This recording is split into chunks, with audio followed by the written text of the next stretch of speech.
In Oregon this week, a jury found a man guilty of murdering an elderly couple. The crime occurred in 1980, but it was just last year that DNA evidence led police to the killer.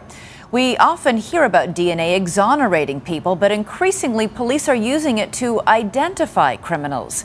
Here's ABC's Jan Crawford Greenberg.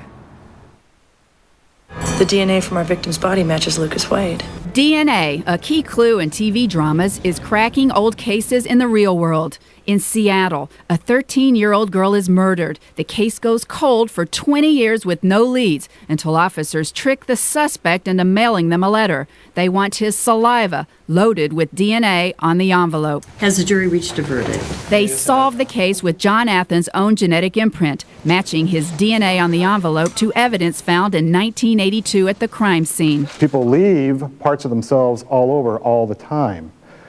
DNA is like fingerprints, only better. In Buffalo, a triple homicide solved after police trailed a suspect to a restaurant. When Altamio Sanchez finished dinner, they scooped up his dirty dishes. We got the DNA from him off of a coffee cup. Police can get DNA from just about anything. You drink from a cup, throw it away.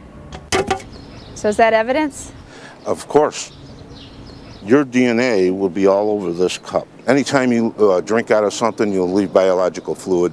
They can get a full DNA profile from this cup. Detective Delano is using new technology to solve old crimes, following suspects just to get their DNA.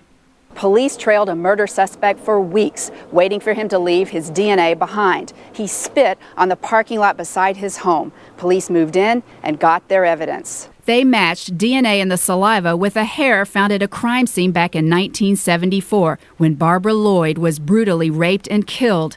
They charged Leon Chatt, the spitter, with murder. These tactics worry privacy experts. I don't believe the police should be able to collect somebody's private, very intimate information, their DNA, just because they have a hunch that it will be useful.